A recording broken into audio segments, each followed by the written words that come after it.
क्या आप जानते हैं कि भगवान बुद्ध का जन्म नेपाल में हुआ था, लेकिन दुनिया बदलने वाला त्याग भारत की इसी धरती से शुरू हुआ था। ये कहानी है सिद्धार्थनगर के कपिलवस्तु की, जहाँ एक राजकुमार ने एक रात में राजमहल, सुख और सत्ता सब कुछ छोड़ दिया।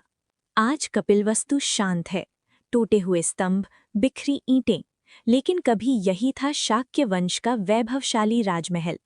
यही राजकुमार सिद्धार्थ ने अपना बचपन बिताया, सुख, ऐश्वर्य और सुरक्षा से घिरा जीवन, जहां दुख का नाम तक नहीं था। भगवान बुद्ध का जन्म हुआ था लुम्बिनी, वर्तमान नेपाल में, लेकिन उनका पालन पोषण और शिक्षा कपिलवस्तु के राजमहल में हुई। यहीं उन्होंने जीवन को उसके सबसे सुरक्षित रूप में जाना, लेकिन नियति को कुछ और ही मंजूर था। एक दिन सिद्धार्थ ने देखा, एक वृद्ध व्यक्ति, एक रोगी और एक मृत शरीर।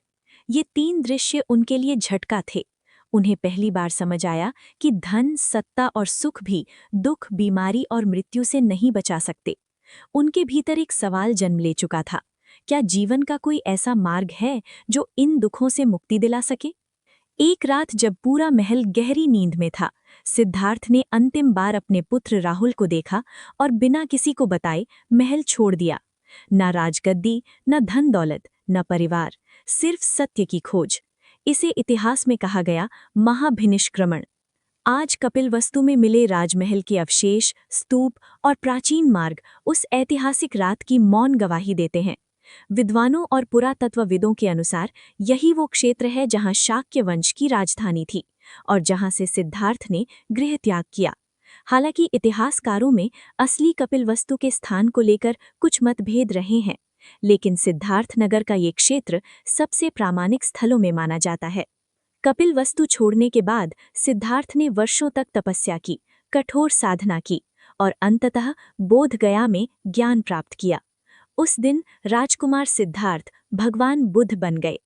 बुद्ध ने दुनिया को दिया अहिंसा का मार्ग, करुणा का संदेश और दुख से मुक्ति का रास्ता।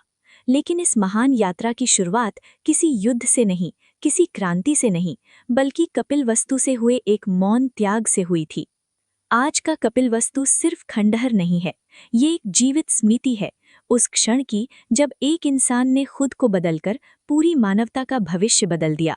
ये शांत दीवारें, ये टूटे स्तंभ आज भी उस रात की कहानी खामोशी से सुनाते हैं। अगर आपको ऐसी रहस्यमयी और ऐतिहासिक जगहों की सच्ची कहानियां जानना पसंद है, तो वीडियो को लाइक करें, शेयर करें और चैनल को सब्सक्राइब करना मत भूलिए, क्योंकि अगली कहानी और भी ज्यादा रहस्यमयी और ऐतिहासिक होने